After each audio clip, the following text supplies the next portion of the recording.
Are you trying to decide whether or not you should be a backer for Stars Reach Kickstarter? I'm Controlled Chaos, and in this video, I'm going to help you out with some more information about the game and whether you should or not. Let's go ahead and get started. So first off, I want to make a caveat.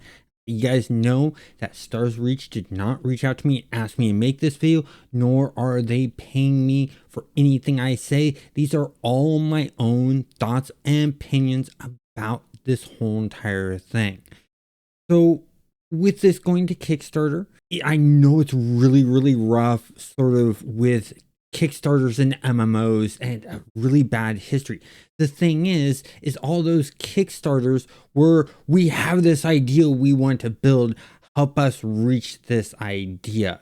This Kickstarter is going at a different direction. They've been working on it for a really long time, 5 years in fact, and they raised over $38 million to help work on this idea. So it's not that they're coming to you from the fact and point of, here's an idea we have, help us make it and finance us. It's no, they've already made a good chunk of the game.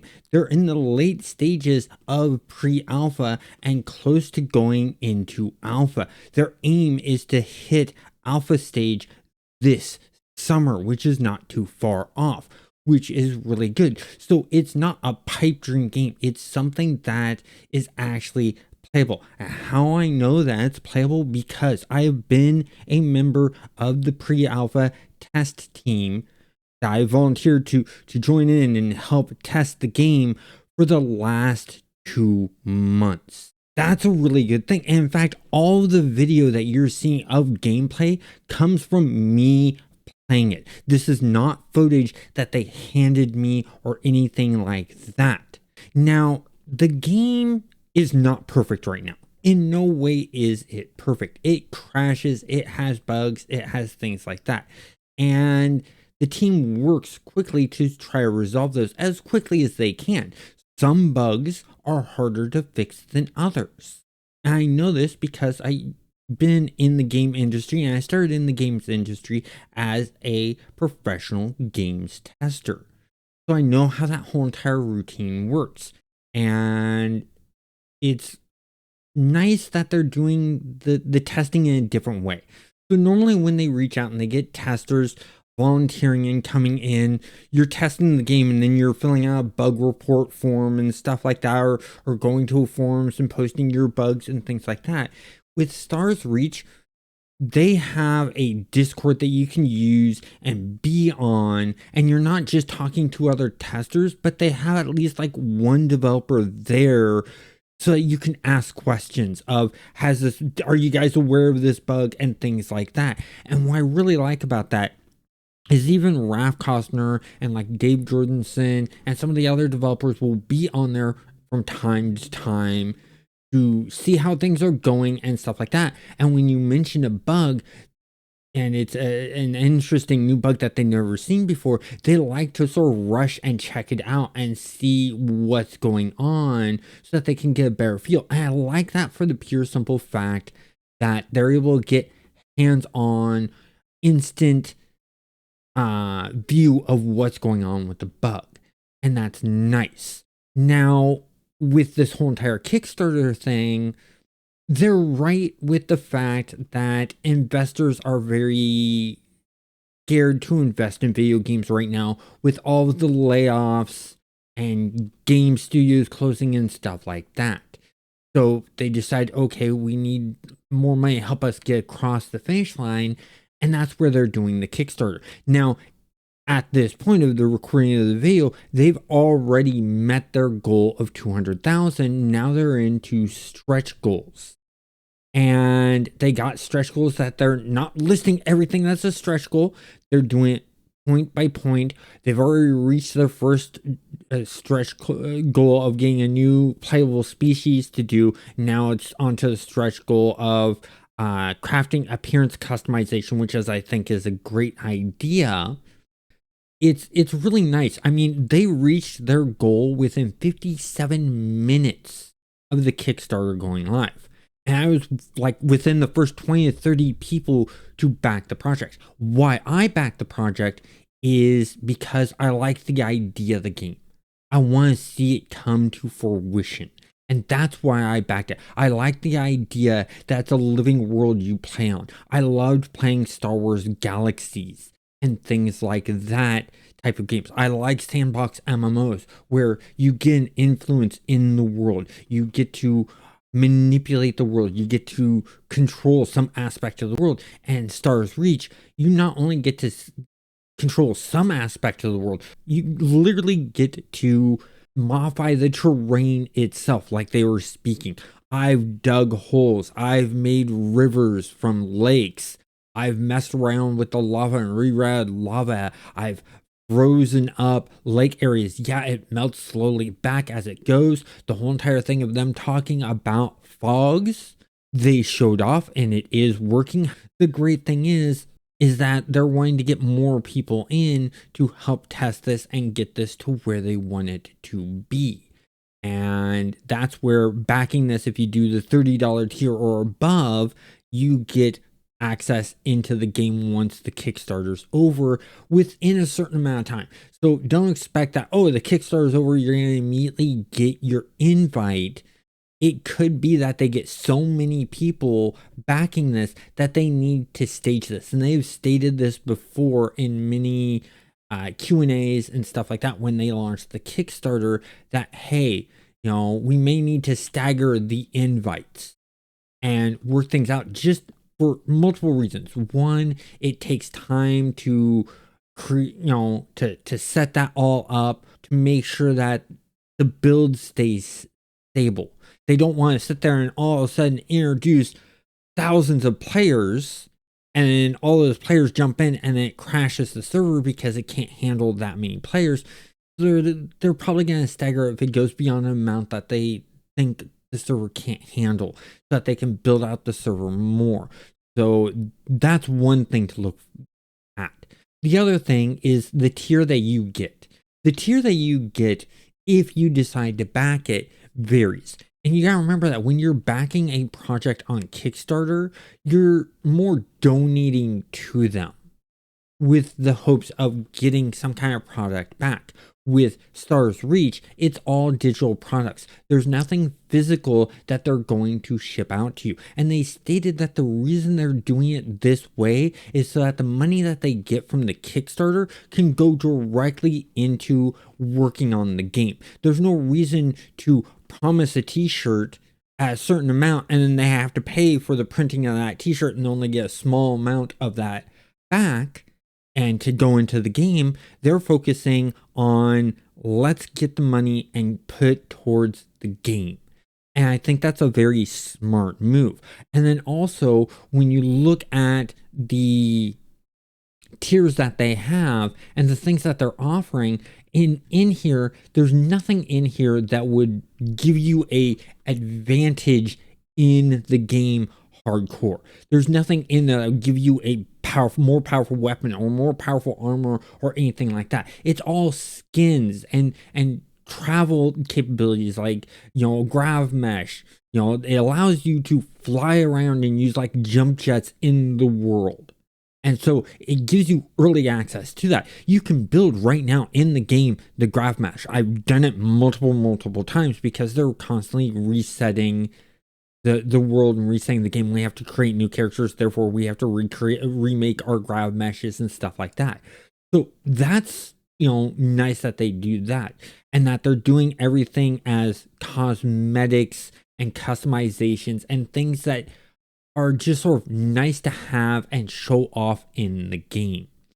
And that's really great that they're doing that. I mean, there are a couple of things that they state in here, like when you get into the really high tiers where there's thousands of dollars, that you can do a sort of a meet and greet to meet up with them at a launch party.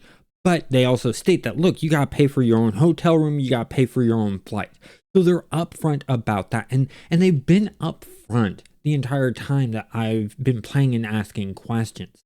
And when I say they're upfront, it's not a hearsay thing. It's an honest fact that they're upfront because I've asked them questions about a gameplay mechanic that they're working on.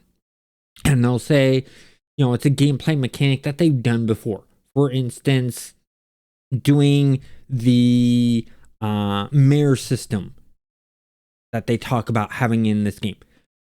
Ralph Costner's done that in Star Wars Galaxies, but when brought up in doing in this, he says it might work the same way. It might work differently because the way the game's built is completely different.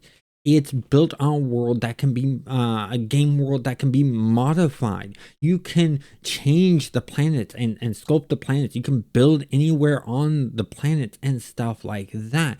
So the code that they have that allows you to modify the terrain and things like that is something new that they haven't done before. And so they need to make sure that the other gameplay mechanics that they plug in will work for this. I like that they're being honest with us and upfront with us at that stage. And that's where I'm, very happy with how they do things, because it puts more trust when they did the Kickstarter. It's the reason why I was willing to fund the game, is that I have faith in them because of how they answered questions. It gave a very honest feeling answers to the questions, and we're very upfront. Being in the game industries, I know that one part of code from one system can affect the code of another gameplay mechanic system. And so that there gave me faith in the project. The other thing that gave me faith in the project and a reason to back this is, like I said, I've been in the pre-alpha and testing this game. It's nice because they actually do want feedback from us. They do actually ask for feedback. So they have these surveys they have us fill out every time a test is done, asking, how fun is this? What would you change? What did you like? Things like that, so that they can make tweaks and changes based on the majority of what people are wanting of this game. And I give respect to that they're wanting feedback. They're constantly asking questions and stuff like that. And that's really nice. And these guys are passionate about working on this game. The other reason I backed the project, the developers have worked on multiple games and MMOs that have come out. They worked on Say Heroes, they worked on Age of Conan, Landmark, EverQuest 2, PlanetSide 2, Rifts, Star Wars Galaxies, Ultima Online, Star Wars The Old Republics, and a bunch of other games like the Diablo franchise, Doom, and The Sims, and stuff like that. So these are veteran developers, heavily in MMO veteran developers working on this, which gives more credence to what they're doing. It's not like they're coming to this and saying, we have this MMO idea and we've never done an MMO before. There's less risk there. But once again, you gotta remember, you're more donating the money. So you need to decide yourself if what they're wanting to do with Star's Reach in a living world that feels sort of like Star Wars Galaxies, but enhanced, but not in the Star Wars universe. It's in their own universe design, which gives them more freedom. And they've done some really interesting things with that freedom in creating some of the creatures you come across and you fight and stuff like that is really great. And I like that a lot. But on top of deciding whether or not you like the game, you also need to decide, can you afford this? Don't put money into it that you can't afford, and put in what you're comfortable with. Look at the different rewards and decide what rewards interest you the most. If you're just interested in putting in a little bit of money, help them out, putting in a little bit of money, help them out. If you're just wanting to get the pre-alpha access, then put in the $30 and do that. If you like some of the other rewards, or you want to be like me, where I put in a good amount to be able to get some of the extras, which I don't really care about. I just decided, you know what? I want to give them some money, and then I also got the extras on top of that they offer, and I got all of them, and I ended up personally spending over $200. But that's my personal choice. I made sure that I had that money. I made that choice. I made that decision. I do not just jump on any MMO that's out there. I remember when Star Citizens Kickstarter came out. It interested me. I didn't back it. I was very wary. Profiles Kickstarter came out. Once again, it was somewhat interesting. I didn't back it. Same thing with Pantheon Rise of the Fallen. I saw the Kickstarter. I was interested. I didn't back it. And that's a big thing, is I don't just willy-nilly back things. I mean, take a look right here. I've only backed 2 projects. Armageddon Resurgence and then Stars Reach. So I'm not constantly backing things. I make decisions. I'm very careful on what I back. Now, I'm not guaranteed that Stars Reach will fully launch. And I understand that. I know I'm risking my money. I know that there's a chance that that $200 is just gone, and I'll see Stars Reach will not make the launch. But I'm willing to bet my $200 on that. So you need to decide what you're comfortable putting in to help out that project. But then again, you can do like I've done with many other Kickstarters and just wait and not back it and see if it comes out. It's really up to you, and you need to be comfortable with the choice you make. No one can tell you, hey, back this Kickstarter. Hey, put money towards this. Anyone who tries to do that, you shouldn't listen to them. You need to make the choice yourself. But in all honesty, I think this will make it live, because they've even stated that if they need to scale back on what their dream is to get the game out the door, they'll scale back a bit and then add stuff after launch that they want to have in the game. And I think that's great. And they even have things that they want to add in after the game, and that they're sort of like, ooh, this is a cool idea that would go into Stars Reach, but we already have a bunch of stuff to do. Let's set that idea aside and put for after the game launches, which means that they are not feature creeping themselves. And that's a big problem with games sometimes, especially a game that's this big and open and stuff like that, is you get that feature creep of, let's add this new idea, let's add this new idea, let's add this new technology, let's update the graphics. And when you feature creep like that, you're never going to release the game. Look at Duke Nukem Forever. The guy worked on it for 14 years and had to be taken out of his hands and given to another company to release. And even then, it didn't come out as good as the previous Duke Nukems. So by them controlling the feature creep and holding off and understanding that they may need to scale back a bit on what they're wanting to achieve to make sure that this game releases, puts more faith to me in the project. And I like that. And it's another one of those, it gives more justification for me to spend that money. So overall, I hope this helped you out in making a decision. Comment down below.